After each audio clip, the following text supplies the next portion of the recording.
Namaste, everyone. Thank you all for joining our fourth webinar, part of the Northeast Hindu Yuva, Hinduism in the 21st Century webinar series. My name is Tanmay Varipati, and I am the co-coordinator for this series. I am also a rising junior at the University of Massachusetts Amherst. At UMass, I am the vice president of Hindu Yuva. Hindu Yuva is a student-run, non-profit, socio-cultural organization with a presence in over 35 universities in the United States. Our aim is to practice, promote, and preserve our Hindu identity while growing up in the United States. Before I begin introducing our topic and moderator for this evening, I want to thank you all for watching last week's webinar about fashion and beauty standards, which had more than 1,000 viewers within the last week. Throughout tonight's event, viewers watching live on YouTube and Facebook are more than welcome to comment questions they have about the topic, and we will be choosing unique questions for our moderator to ask the speaker. Also, just as a disclaimer, Hindu Yuva does not condone any sort of political discussion, so tonight's discussion is not reflective of Hindu Yuva or the speaker's political views. Without further ado, our topic for tonight is the queer Hindu spectrum, sexuality and gender fluidity in Hinduism. This is being moderated by Jahnavi Ganesh. Jahnavi is a rising sophomore at Rutgers University majoring in public health and psychology. Jahnavi is not only the treasurer of Rutgers Hindu Yuva, but is also very involved with her dance team, Joom Dynamics, on campus. Growing up, Jahnu founded Passion in Learning Kathak, and recently she has grown a deep interest in learning more about the LGBTQ community. Thank you, Jahnavi, for being our moderator for tonight. Thank you so much, Tanmay. So I'm going to introduce our two speakers for tonight. So our first speaker is Amit Shah. He is the president of AATMA Performing Arts and the creator and director of Mystic India, the World Tour. Amit is also known for his innovative eye and attention to detail as he combines his experience in theater, visual arts, and dance to serve as a compelling force in the entertainment industry. Our second speaker for tonight is Aditya Madiraju. He works at a bank with the firm Risk Management as an associate. He came to the country about a decade ago. He lived in Chicago to complete his master's before moving to the New York City, where the two met. Amit Shah and his husband, Aditya Madiraju, not only got married in public, but also chose to celebrate the way weddings are celebrated in the Hindu tradition, in a temple with all the traditional rituals amongst friends and family and intricate traditional wear, as the world looked upon their unique and inspiring wedding for the LGBTQ community. So thank you so much, Aditya ji and Amit ji, for being here tonight with us. Namaste. Thank you for having us. Of course. So just as a disclaimer of mine, before we begin, I humbly request all our viewers tonight to listen, to learn with an open mind, and ask questions throughout the webinar respectfully. So let's begin. I'm going to start off with some rapid fire questions. They're going to be pretty chill, so don't worry. So our first question, they're all going to be like one-word answers. So first question, what is your favorite Indian food? I'll go first. Rajma chawal. Pani puri. I'm with the pani puri. All right, what is your favorite Hindu festival? Diwali. God, Navratri. Okay, who's your favorite form of God? Shiva, Krishna, you know the deal. I'm more of, I love Ganesh. Ganesha is like my family favorite, and Sai Baba, Shirdi Sai Baba. Krishna. Krishna, okay. All right, so now point to the person this question applies to. Who does this more? Speaks their mother tongue more often? Oh. His family lives half an hour away. I don't know what he's talking about. I also do a lot of my business in Gujarati. So he speaks. Oh, wow, okay. All right, who dresses up for festivals more? Me. Nice. All right, who goes to the mandir more often? Both of us equally, I think. Yeah. Together now. Okay. Nice. All right, so we're going to start off with our real questions now. So our first question is, what are some questions you both hear too much? Either you're tired of hearing or tired of answering. That way I can avoid it. But one of the questions that we get asked a lot, especially on social media, is who's the husband and who's the wife? Okay. And the other question that very, very silly one, but the other question that we get asked is, are you guys brothers? So nope, you're not brothers. But they don't ask those questions together. Like in sequence, that would be crazy. But I think what Amit said, who's the husband, who's the wife, that it's not annoying, but it's just education is needed at that point. Right. I think that comes from a very like naive place, Yeah. right? So with these misconceptions that you guys face, when introducing yourself to others, how do you introduce yourselves? Oh, I say husband. Mhm. We just say we are husbands. And I think every conversation that I have where I'm alone with someone, I Mhm. immediately say that, oh, my husband would be home. And I make it very clear so they get the message. So the awkwardness kind of dissolves. I actually also, sometimes I hear the word partner. People refer to us like, oh, your partner. Yeah. I kind of don't like that either, just because we're married. We are a married couple. And yeah, he's my partner, but he's more than my partner. He's my husband. I mean, both are fine, but we prefer husbands. Yes. Great. Okay. So your story reminds me of a courageous story from the Mahabharata. Not exactly the story itself, but the identity, the acceptance involved. So this particular character in the Mahabharata is not really one of the main characters, but I believe this character is pivotal to the turning point in the war itself. So this character is none other than Shikhandi. So Shikhandi was born as a woman, transitioned into a man, and everyone accepted Shikhandi's identity as a man. But Bhishma believed it was his principle really not to fight women as they weren't allowed in the battlefield, right? So when Shikhandi approached Bhishma, which was a very courageous thing to do as Bhishma is the Bhishma put down his arrow because he still believed that Shikhandi was a woman, right? And everybody else still accepted Shikhandi's identity as a man. So this is how Arjun was able to pin down Shikhandi. So you can even take the liberty to say, I guess, Bhishma's narrow-mindedness was his downfall, really. So as Shikhandi was a turning point in the battle, what was your turning point in your personal battles? How did you have the courage to come out? Yeah. You want me to go first? Sure, I can go first. So I think in the story, first of all, I feel like it's very relevant today also because how Shikhandi went from being a woman and then finally being granted the boon of becoming a man. Because Shikhandi, though was pretending to be a man, was also married to a woman because her father was trying to hide it. So I think this story is very relevant because sex change is a real thing. And we have a lot of friends who go through that. We have people in our community who choose that because they identify as somebody else. So I think just like Vayu Viman was true, and we have aeroplanes now, this thing is as true as that. So having said that, I think the turning point for me was, it was just gathering courage and saying to myself that this is who I am and there's nothing to be ashamed about it. The day I accepted that, I think things kind of fell into perspective. I was still scared to come out, but I knew in my mind what I will not be. I knew what I wanted to be. I think that's what would be the turning point for me. For me, I think, well, I'll tell you where I was reluctant to come out initially was not because of society or what my parents would say.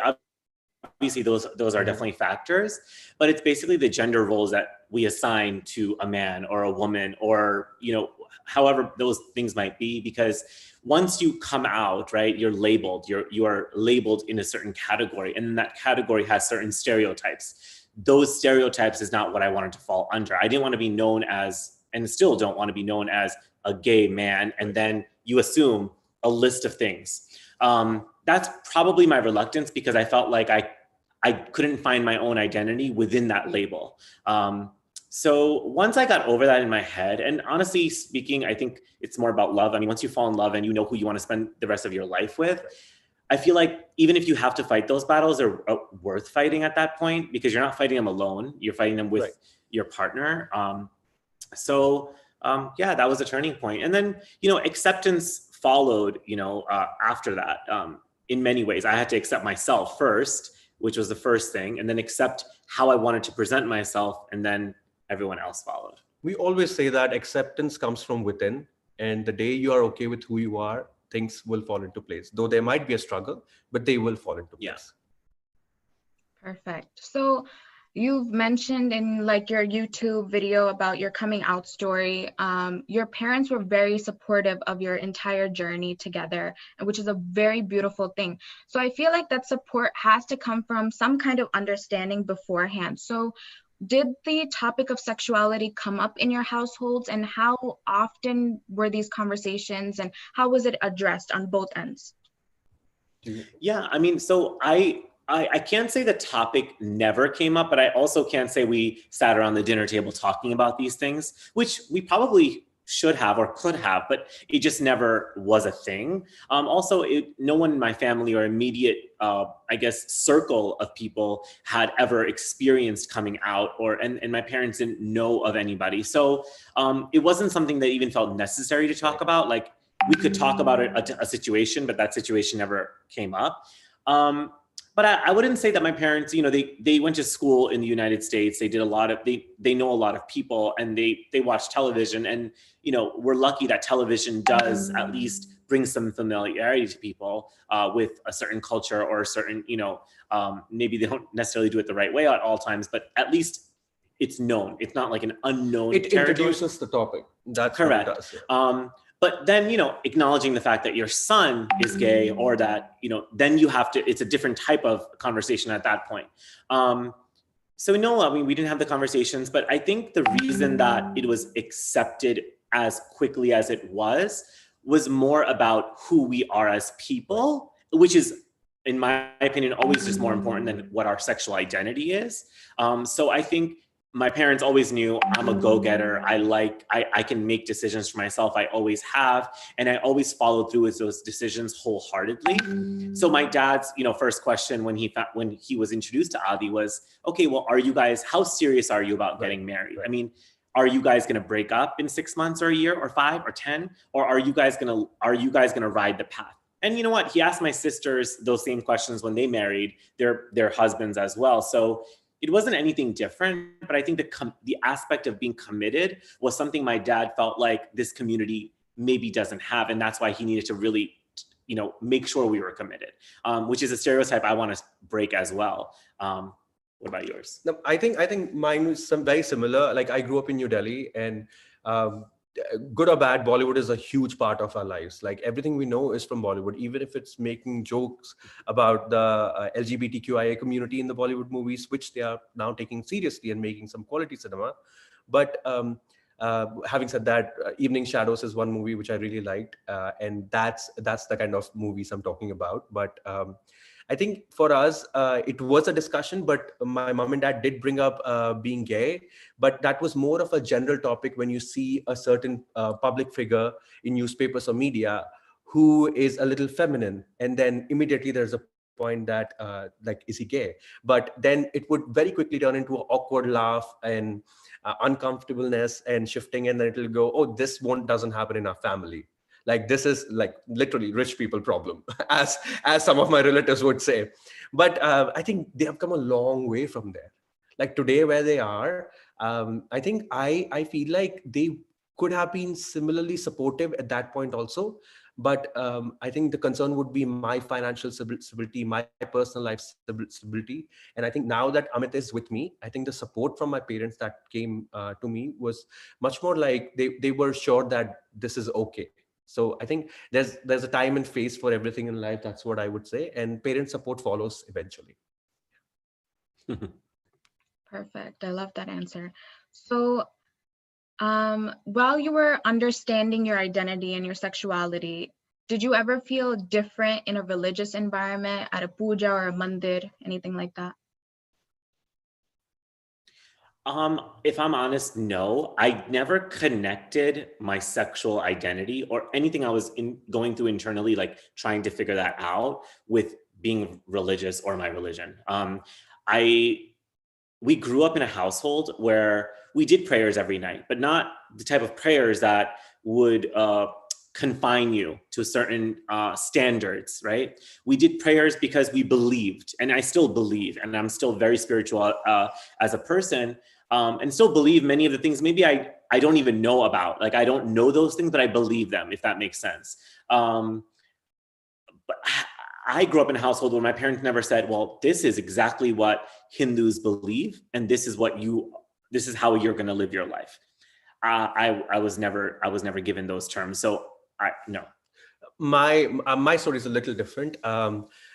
Obviously, like, at a spiritual religious setting where there's prayers going on, there's sometimes there is guilt, because or you've been taught that, oh, you'll grow up, you'll marry a girl, and then you'll have a house and kids, and that is the narrative that I've heard throughout my life. And then you're standing at this religious thing and you're feeling inside guilt that, am I doing something wrong? And I am a spiritual person. I might not be very religious, but I do believe that there's a power there, and it can take different forms. For some, it's Shiva. For some, it's Ganesh. For some, it's a saint. So I would question that, is this right? Because every story, even most of the stories in my religion, is Radha Krishna, Sita Ram. And my question always was like, but what if there are two guys? What if I like this guy? And that guilt growing up, not knowing or completely identifying who you are and having the confidence to come out, could eat up a person, because every time you're in that setting, you question, like, are you doing something wrong?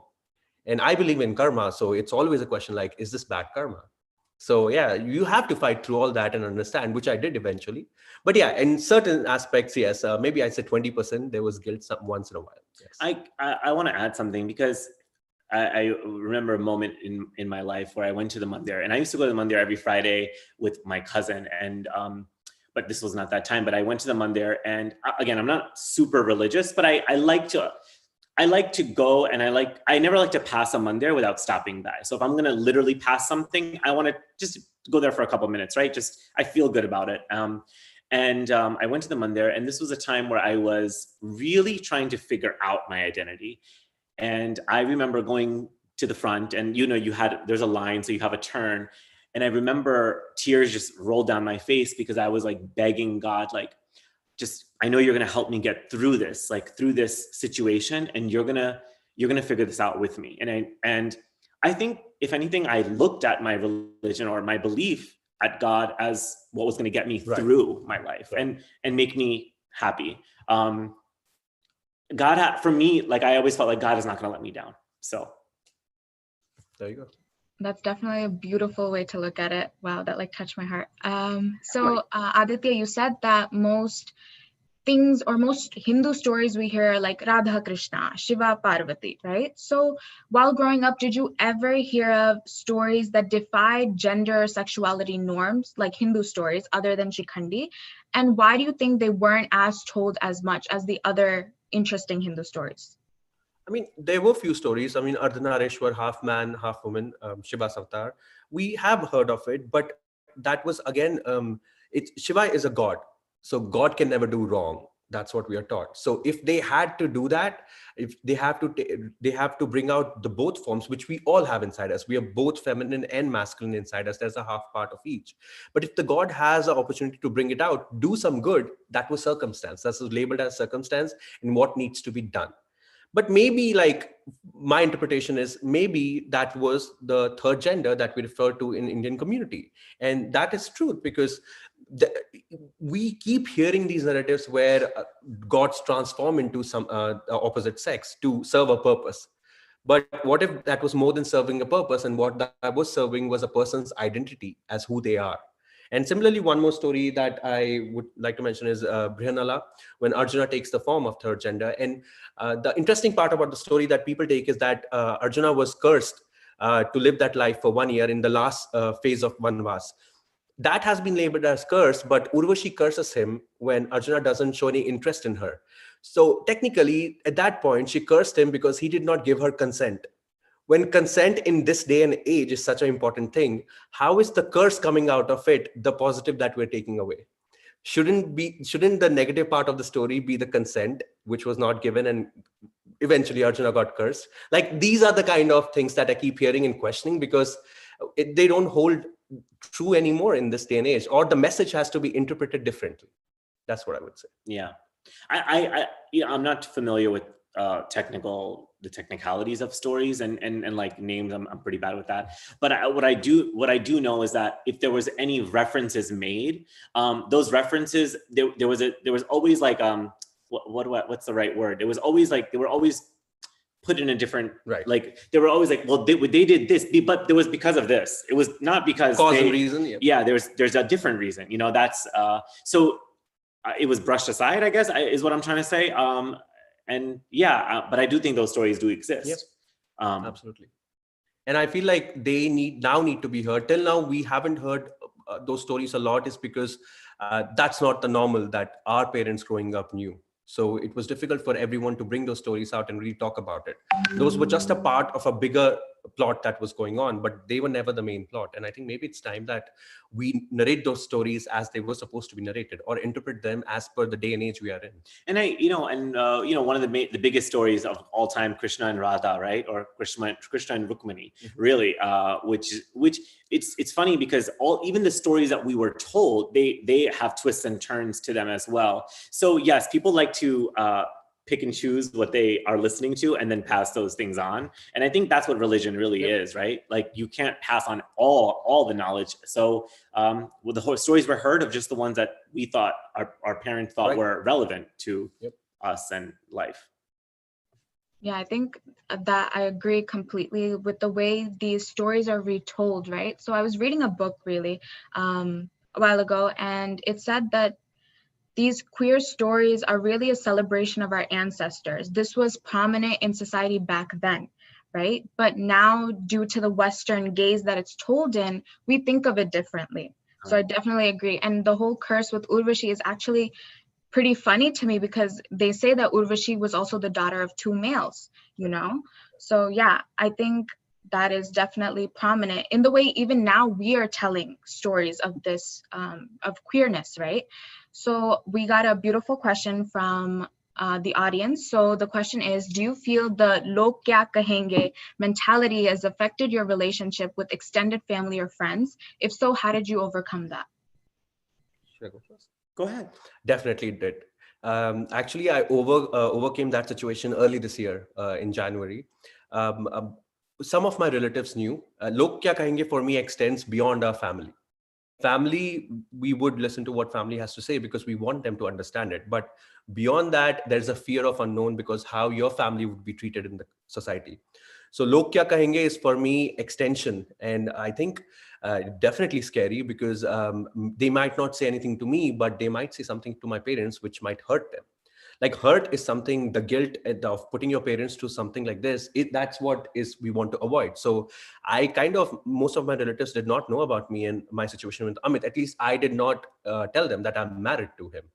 So when I did, surprisingly, they took it very well. So now at this point, when my close family and friends know, log kya kahenge doesn't really stand true for me anymore, because I don't really care log kya kahenge, because my parents who gave birth to me are okay with it. Our family is okay with it. And that's the love we need.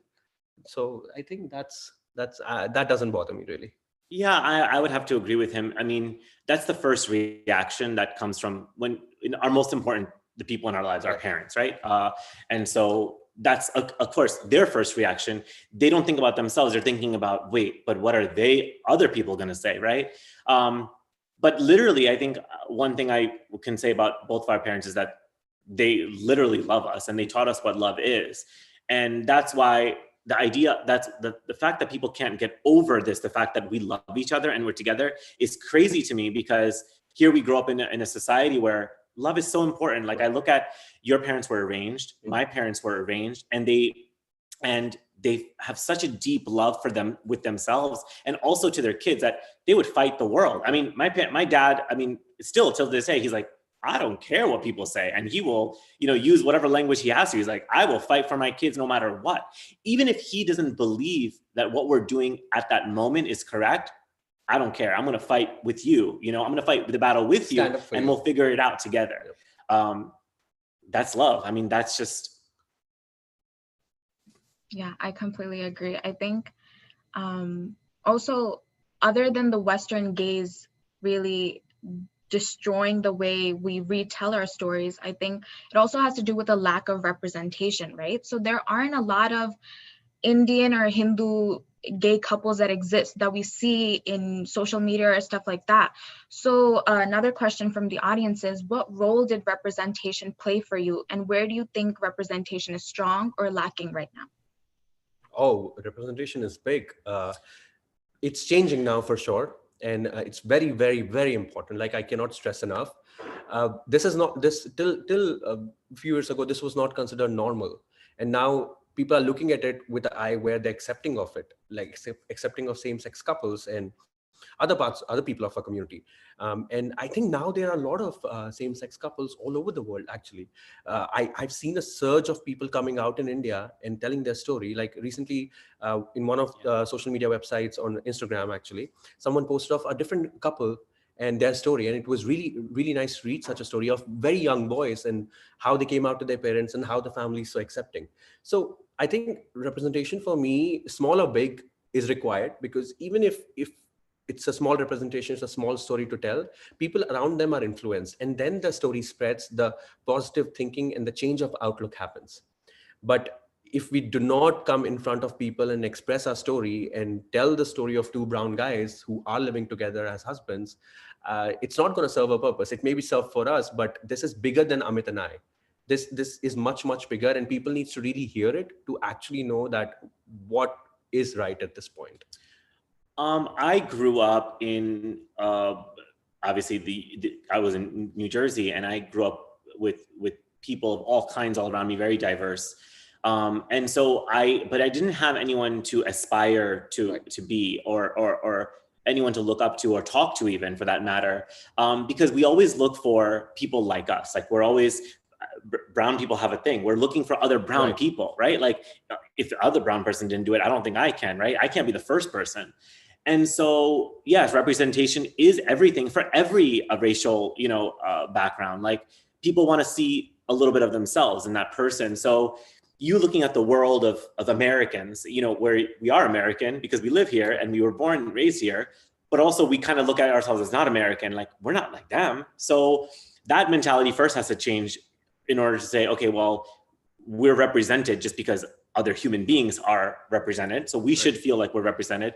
But I think that's why our story is so important, or even relevant to even have this discussion today, and why people are even tuning in is they need it. And whether they're from the community or not, like, people want to know and they want to see, and I'm very appreciative that they want to learn. And that's why when we first got married and this story went, viral, we were like, for what? Right. Like, nothing happened.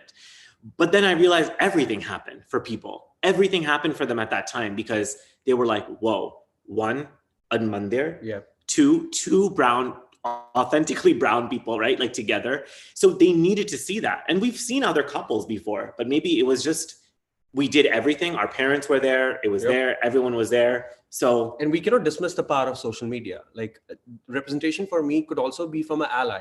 Anita Dongre, for example, she went ahead and posted it on her Instagram, our wedding pictures. And that had such a big change in how people thought, because here it is a mainstream fashion house celebrating two Indian gay men who got married in a temple.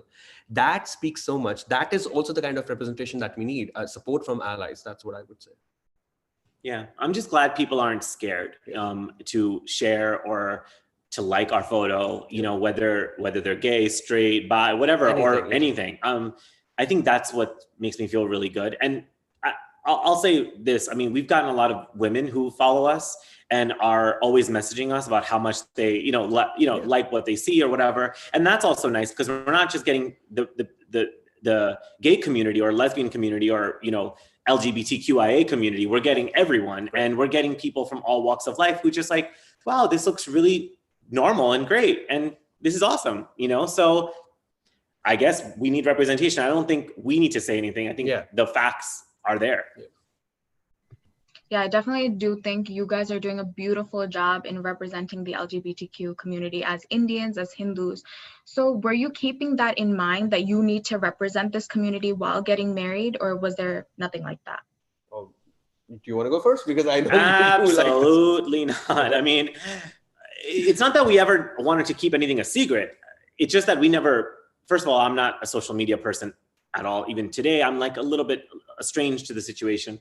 And so we never actively posted photos of ourselves or like anything, I never felt an active part of the community, which was wrong at the time. Well, and I he's just speaking about himself, because I am a social media person, hardcore. But then my mentality completely changed once that photo was posted and reshared and reshared and reshared, because now I'm like, okay, now I have a role now, and I have to fulfill that role, because it's not about me anymore. It's not about us. Like, people care, but they don't care about us. They care about the situation. And if we don't do justice to this situation and really talk about it a lot and make people understand, there's never going to be a time. So yeah, now we're going to do it for our community and our people, and really anyone. Right. So sorry, I know. No, go ahead. So I talk a lot. For me, like no. I was just saying that I would agree with him, but for me, I've always been that person.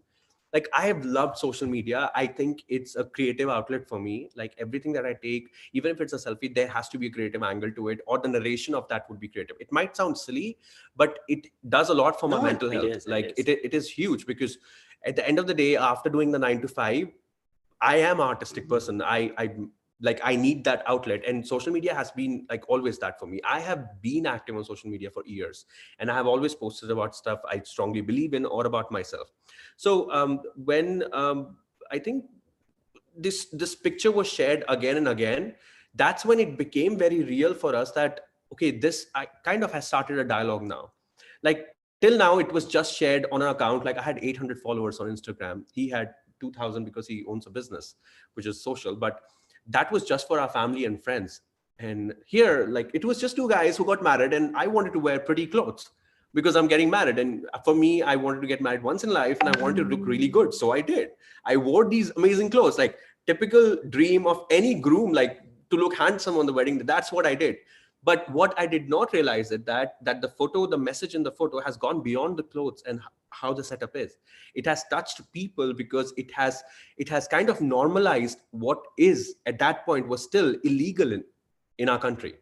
So that makes a strong point. And then you kind of realize that, oh, like, this is a topic to be discussed. Now we need to talk about it, because you cannot give a ray of hope, if I may use that word, or a ray of change and then completely stop the dialogue. You have to keep it going, because there are millions like us.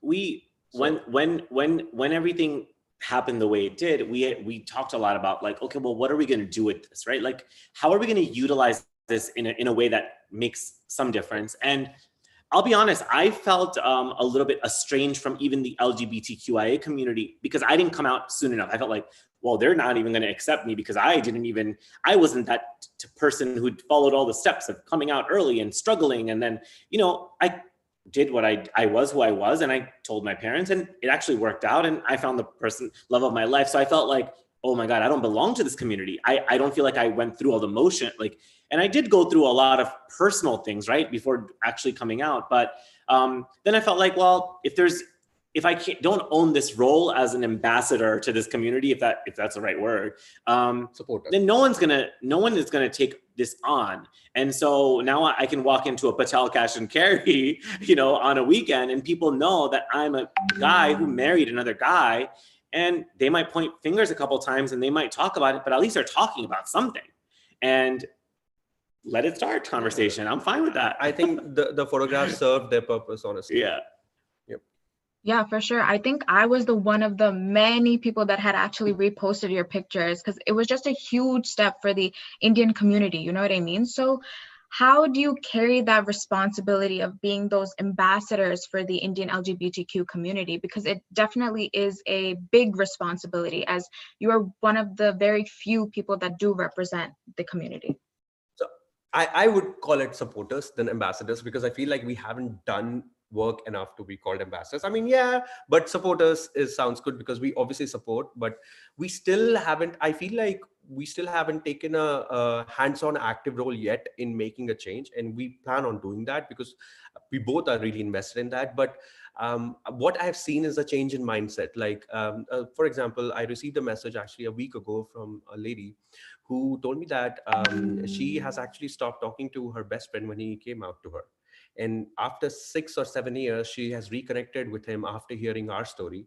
That's awesome. And they have reestablished their relationship. And now she understands what he was trying to tell her at that point. So I think that's one relationship which is back on track.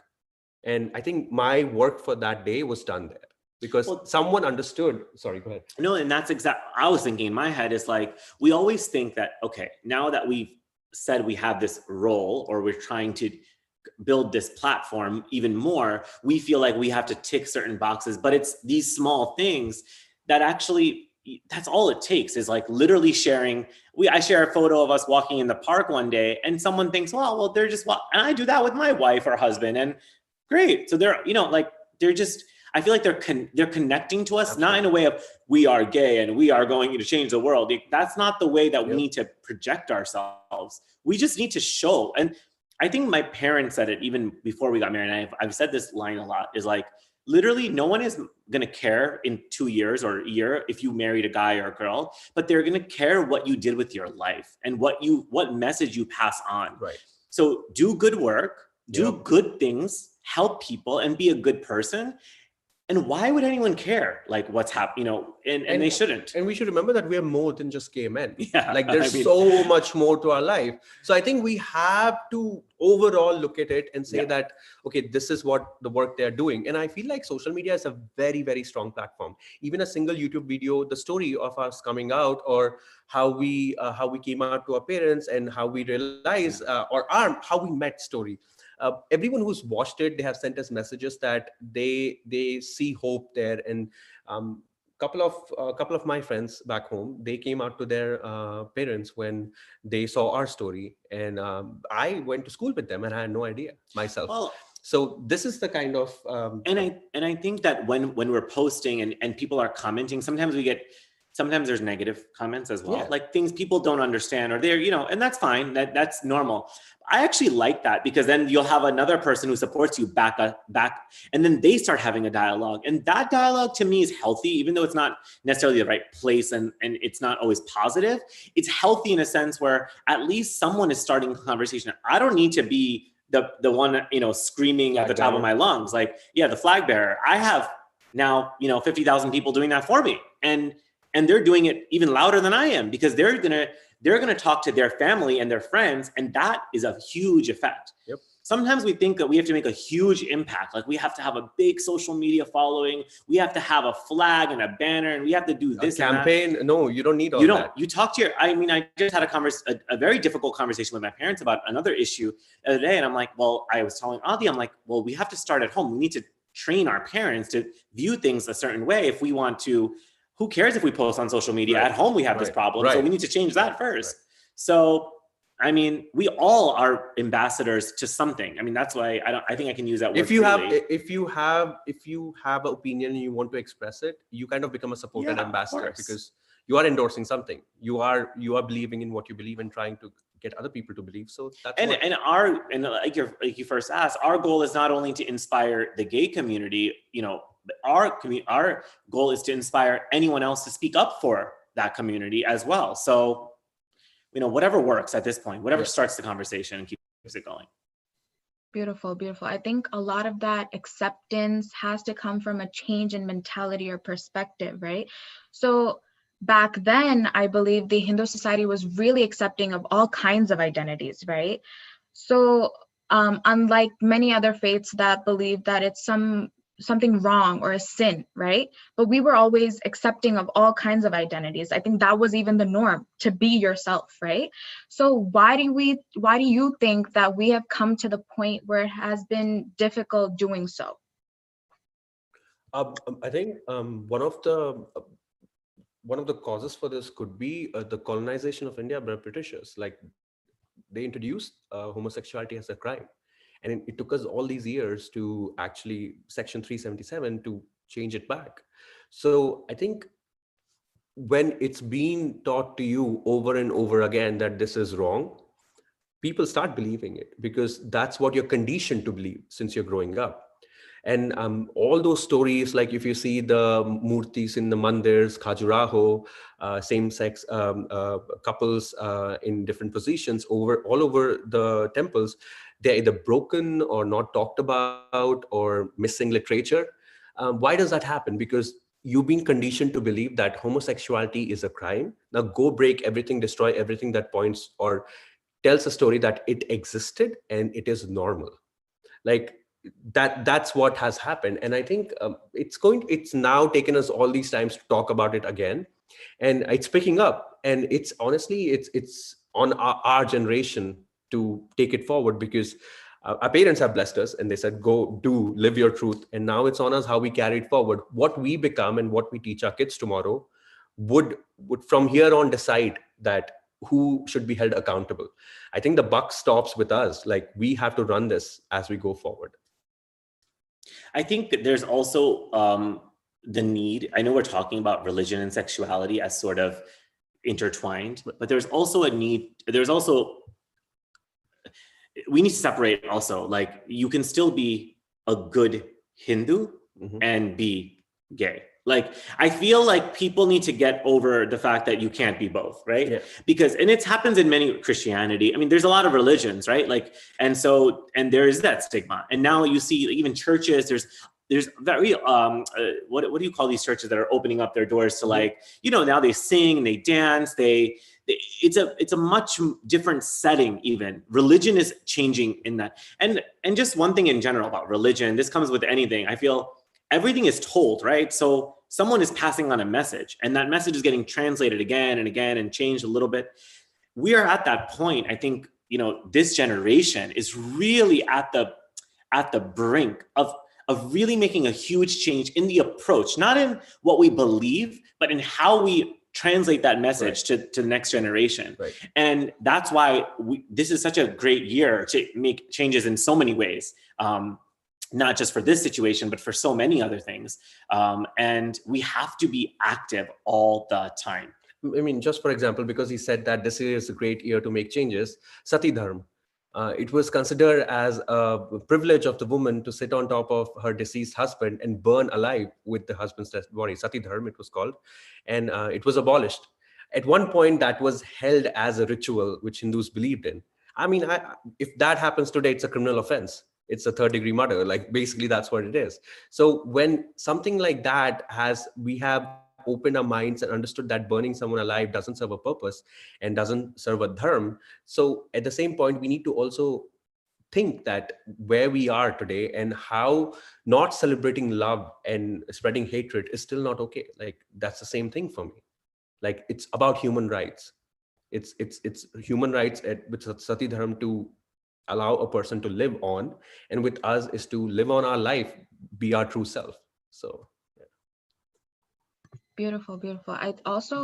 You brought up that when the Britishers came and colonized India, there was such a change in mentality about many different things, be it colorism, be it homosexuality, right? So I was actually reading that when the British did colonize India, they were reading our Hindu scriptures, and when they would see references to sexuality or queerness in any sort of way, they instantly believed that Hinduism was superstitious or fake, right? So it was just completely like hidden under that bush or hidden under that rug and like completely dismissed. So I think even because of that, we forgot retelling these stories, you know? That's what I was telling with respect to conditioning a mind. Yeah. You repeat a message again and again, that becomes the truth because you're repeating it and that's what you're hearing. So. Right, exactly. And I also think sexuality isn't the entirety of queerness, right? So Amit, your dance company is named AATMA, which is a beautiful name.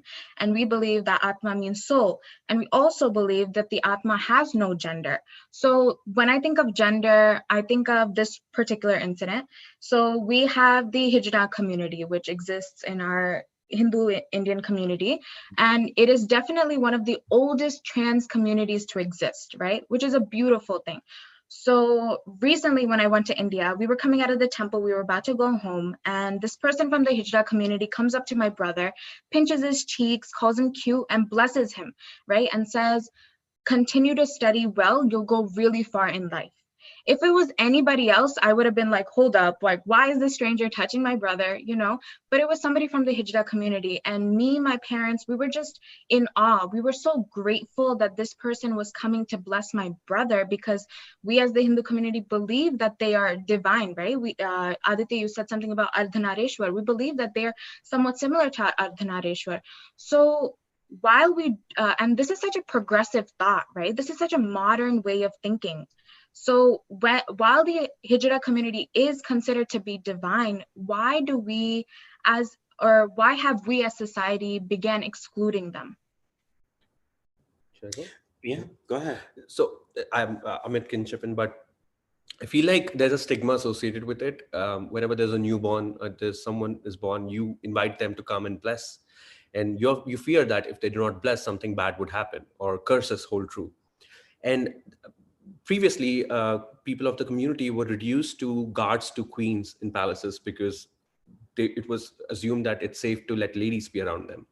So I think from the past, it has come down as uh, the third gender, the Hijra community, hold respect only till they do the due duties of blessing or protection as a safeguard.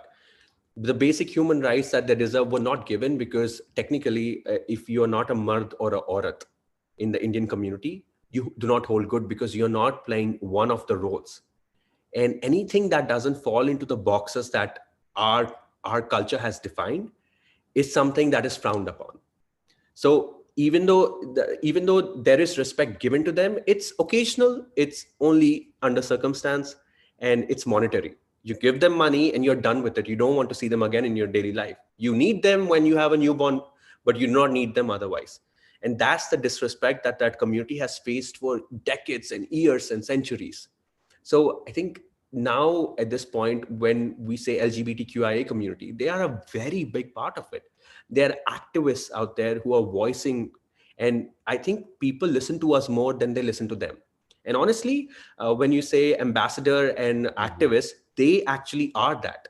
We both, honestly, we come from privilege. We're sitting in New Jersey in a house and talking on a webcast. They're actually out there marching and protesting for human rights.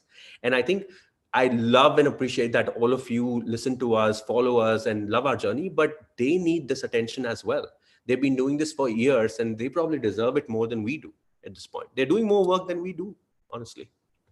I think that the gender identity is even bigger of an issue than sexuality, because gender identity, and they're two different things, right? And I think people don't even understand that, first of all, that sexuality is different than gender identity. So, and let me tell you something, we're still learning a lot about stuff, you know, because we're very open that they're not only the things that we know. There's a lot more out there, and people can do and be whatever they want to be. And I think people are like, they don't understand that community, that Hijra community. And so they've given them I've seen both extremes. Either they're very important because you have to be blessed by them, or if they come near you, you have to run the other way because they could also curse you. So I've seen both. And I think they're just unknown. They just don't know what's happening. And I think that more research needs to be done by people in general about what it means to be trans. What is that? We get our friends who are born and raised here and with us. They ask us all the time. Yep. They don't know either. Yep. And that's sad, right? We all know what a man is and we all know what a woman is, but we don't know anything about transsexuals. And it's a huge, like Adi was saying, it's a huge community. And we confuse that with sexual identity, which is very, very different. And I think that it requires, I don't know if I'm even qualified enough to speak on this, but it requires a lot of open-mindedness to understand that, oh, this exists. Because I think less judging would be the word. I mean, do not judge on appearance, do not judge on manners. Look beyond that. Look at that person for who they are as a human being, and respect them enough for the choices and desires and human rights. I think the day we understand that they are not disposable and they are not there at your will and they will leave, that's the day. That's what I'm waiting for. And that's what and that really triggered me, because when we say, you know, there's men and there's women, and then you have trans, and the trans are just literally, I feel like people are easily able to get rid of them from their minds. Like they're literally just non-existent almost. And I feel that that's such a huge disservice, because I know personally know trans people, and they have such a different mindset already because of what they're going through internally, that they're probably the ones who know most about not having gender, biases. I mean, stereotypes. Non-binary is a thing. Like there are people who do not identify as either. Correct. And just the fact that we are still talking about the Hijra community, who's been with us for decades and years and centuries, when will we get to the point where we recognize that being non-binary is a real thing? So there's a lot of work that has to be done, but it has to start somewhere. That's what I would say.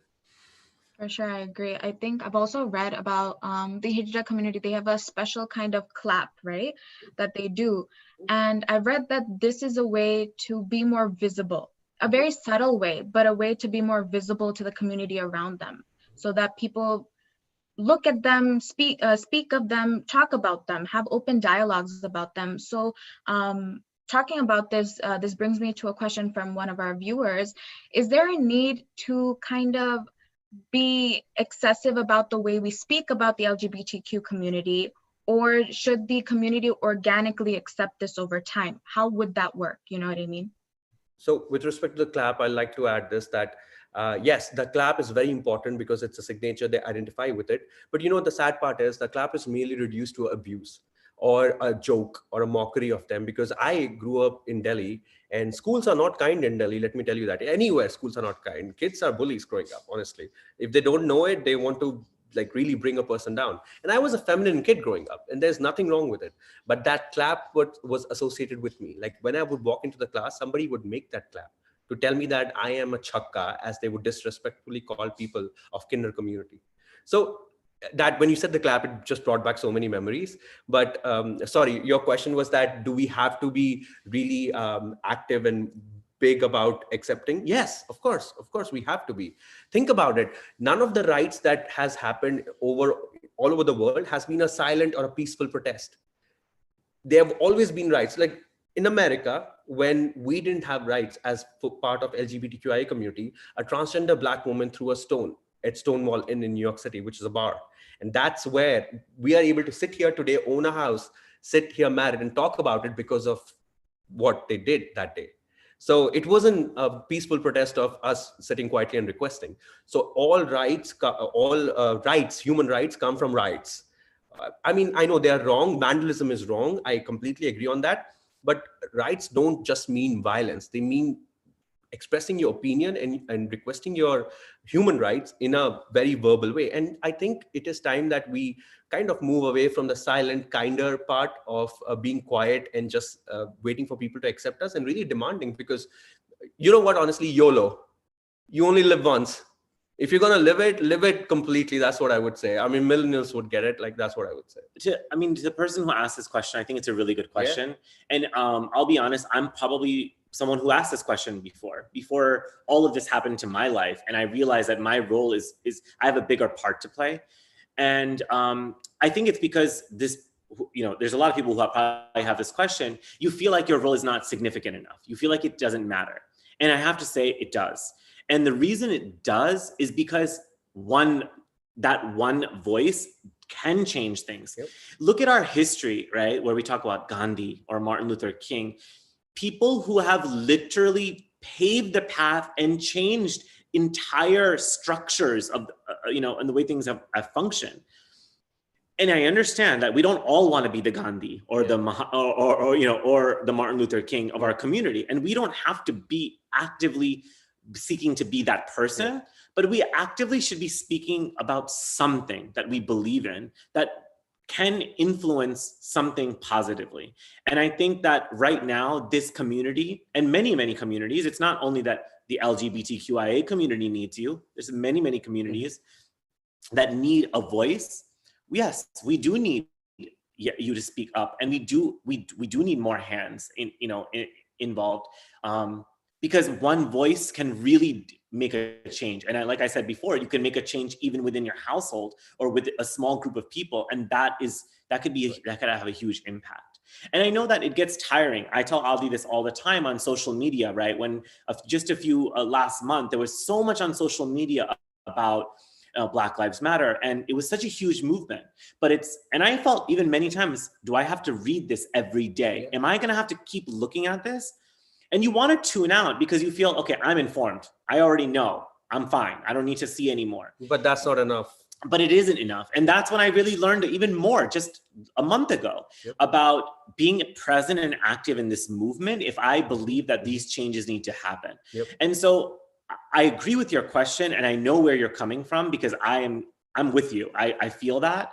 But you also have to understand that if you don't speak up, everything gets brushed under the rug, like everything else. And now, like we're just talking about this Hijra community that we have known and we have even appreciated in many ways for years and years. They're brushed under the rug and no one has any idea about them. So that's why we need the conversation to keep going, because we need people to understand that they should educate themselves. We talk so much about religion.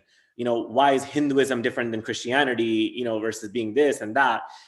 We always have to fight for our religion. No, I want to say this. No, our religion says this. Well, why not about people? Why do we have to always talk about religion? We can talk about human beings as well, and preferences, or, you know, the way we live our lives. Those things can be talked about in the same way. So that's what I feel. Beautiful, beautiful. So this is a bit of a controversial question and a bit more sensitive. So, this is also a question from one of our viewers. What are your opinions on conversion therapy? Oh, it definitely is controversial, and I don't want to use any words which would not be appropriate.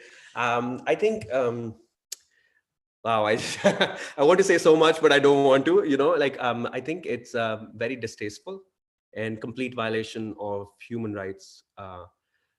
The day people realize that this is not something one day we get up and we're like, hey, you know what, we're going to be gay. It's not that. It's something who you are, and trying to change something that is completely natural to just fit your custom-made life, and tailoring a human being's life as per your needs for this to fall within the social norms of what is acceptable, is at different levels wrong. I think that is a very big crime. I completely agree. I have a lot to say about this subject. Conversion therapy is basically to satisfy the other person, right? Not the person going through the therapy. It's to satisfy the society that I have to fit into this mold, which is completely wrong. Now, the funny thing about this is that people are easy to throw out this conversion therapy. And let me tell you something, even my parents said, well, can you see a doctor? Is there something? And not even they're not being malicious towards me. They're just like, well, okay, maybe we can do something. Great. But it's interesting to me that when you talk about mental health and therapy in general, nobody wants to do therapy. But when it comes to conversion therapy, that's we can easily do that. But when you talk about therapy, which everyone needs and everyone should have access to, that is something that's a taboo. That's a taboo. We cannot do that. I think therapy is great for anyone, and especially a community who has faced so many challenges. I feel like I need therapy just with what I went through in my life and the struggle I came, that's all beautiful stuff. I mean, we should be talking to people about things and getting advice and having an open-ended discussion. Conversion therapy is, here's the end result. Here's you need to go here, or the job is not done. That's completely wrong. Therapy is supposed to be open-minded. It's supposed to be like circular. I'm picturing it in my mind. You can go any direction as long as you find your happy place. You find yourself. You cannot find yourself if somebody tells you what to be at the end of the day. It's torture. This sounds basic, but if someone tells you what to do on a daily basis, I'm not doing that. You're not going to do it. So conversion therapy is just another way of putting someone under another sort of mental distress, which is completely not required. And the sad part is that parents do this to very young kids. And you know what? Many parents don't even understand, because they're sold the idea that we'll give you your custom-made kit that you require. And the torture that the kids or the young adults go through is, I cannot even imagine it. And I just feel like it really needs to stop now. Like, can I say this? Conversion therapy is going to go nowhere, because you cannot change who you are. Everyone, no matter what your preferences are. I cannot change the fact that you are straight, and I cannot change the fact that I am gay. We cannot change those things. What you would do by sending someone to conversion therapy is changing their perspective on their own opinion. So if you're going to make me believe I am straight, and then I'm going to go and do that, I just want you to also think about the other person's life I'm affecting by being with them and marrying them and being part of their family, when in my mind, I might want to be doing something else. So there's a lot of different things you have to think about when you're talking about this. It's not just singular about this person. Absolutely not. We should just not even... this should not exist. Good question, though. I'm glad this person, he or she asked. I mean, it's great. People need to know about that. Right, for sure. I definitely think a lot of that has to come from educating yourselves, which brings me to another viewer question. What do you think is the best way someone who wants to educate themselves about the LGBTQ community should do? Nice question. Sorry. What should someone do who wants to educate themselves about LGBT community? What should they do? Sure. I think listen to us, listen to folks from LGBT community. Like they have said this in the Black Lives Matter movement, and I completely agree. Don't voice your voice louder than the folks of the community. They are telling you what they need, and they're telling you what you have to do. So do that, but don't speak louder than them. That's what I would say, because in that chaos, maybe the point would be lost. Like many things are lost. Like for example, the recent I'll just give an example, sorry, but the recent stress that our whole nation went through when we saw one of our beloved actor commit suicide because of depression, Sushant Singh Rajput. It's very quickly moved away from the topic of depression and become about a debate on Bollywood, because people picked it up in that way, which is, it stands where it stands, but nobody's talking. I mean, people are talking, but imagine the talk on depression and the kind of resources a person would need to cope with that. That's what should be highlighted at this point, because Sushant Singh Rajput could have been a common man. He may not have been an actor, but just because he's an actor, his profession is in question with respect to that, but that can happen to anyone. In similar way, listen to what we have to say and then act upon it. If you have a friend, or if you have someone in life who you suspect is not suspect, who you think or believe is from the community, suspect was the wrong word, believe is from the community, don't force them to come out. Wait till they come out. Yeah, and definitely don't get into their personal life and try to help when they haven't asked for it. It's not something, Amit says this, I'll let him say it, but he always says that it is not something to feel sad about a person. Yeah, like I like the way you say it better, but we don't need your... We don't need pity. We don't need pity. We're just regular human beings. Like, I don't need to, that bichara, Yeah. oh, it's okay. I understand you, know. I get it, you're gay. I'm fine, man. Yeah, I'm very happy. Very happy. So this is a part of life that they're sharing with you, and respect it, but just make sure that you are within those boundaries. And unless they ask your opinion, don't voice them louder. Whoever asked this question, first, it's great that you want to be a supporter. Yeah. And we should be a supporter of human beings in general, right? Like, we should support many, many, many different movements and things that are happening, so that we become as equal of a society as we can be, right? Where we have equal rights and we have equal liberties. Now, with that said, Ali talked a lot about like what to do today if you know somebody, or there's a lot of organizations, by the way, that we can probably point out later on about that you can just read, like go and follow them, see what they do, see what they're about, right? But it's not enough just to do that and read about things. And it's also to change the way that we as a society think about things. So I tell I have two sisters. I tell my sisters this all the time. The way you raise your kids, right? And the way that you approach gender has to be in a way that's supportive of this entire community and everyone. Meaning, boys don't have to like blue and girls don't have to like pink, right? That's one thing. And I'm saying it in a simple way because and boys can play with kitchen sets. One of his friends brought all the kids in the family kitchen sets. We just talked about it today, and that was great because most of the chefs we know are men. Yeah, it doesn't. I mean, so kitchen set is important. Yeah. So I think people get scared, like, oh, my son is playing with a doll. Whoa, what do I do? Why don't we let the son play with the doll? Why don't we just let each person explore all the things that they're meant to explore? And we make choices for them, which is not always great. Boys have to play sports. Girls have to go to dance class. I mean, we have all these stereotypes. And I know there's a lot, and it's very difficult. Even I stereotype in many ways because I'm programmed, right? Like you're human, you do that. But the day you realize it, stop doing that. And that's one way of being ally. You don't need to be worried that if your son is not playing with the ball, right? Right now, or something like that. And those things, this is not a direct support of the community, but you're going to change the way people view the community or view a man or a woman or trans or anybody. Because you're not going to have, the reason people don't come out because they don't want to be everything. Like what happens and I'll give you a small example, is when a boy cries, you say, "Are you a girl? Why are you crying like a girl?" Stop saying now are we offending women as well? Because now we're saying women cry. Are women not tough? Because there's so many issues with these things, right? It's not just, and women tear, if a mom is saying that to a son, that woman is tearing down all the women. Because what are you saying? Women are weak? You know, you're saying only men are strong? And you're saying men can't cry?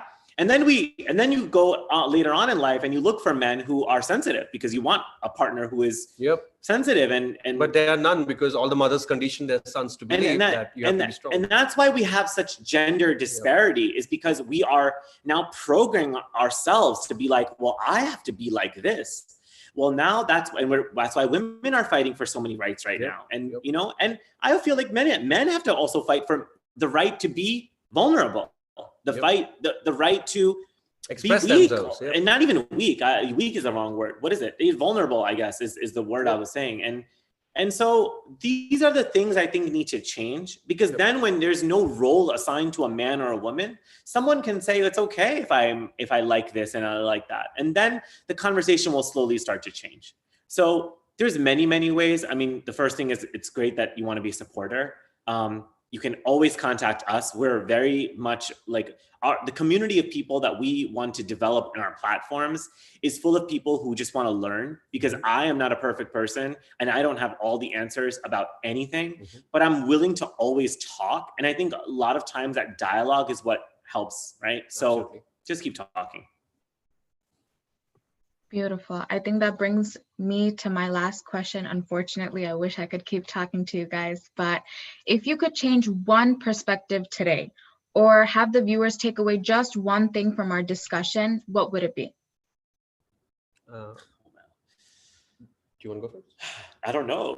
That's a big answer. The what we said in the beginning of the webcast, that don't define roles. Don't ask who is the husband, who's the wife, because honestly, even if it is a heterosexual couple, you should divide house duties equally, and both of you should do everything. And if you're trying to get personal and ask more than that regarding roles in life and in their personal matters, that is something not for you to ask, and that's completely personal. So that's what I would say. Don't define roles, like be equal partners and keep an open mind. So as long as you do that, you would know that there's no wife in this relation. Both are husbands, both do everything, and it's just a normal couple. It's just your regular normal husbands.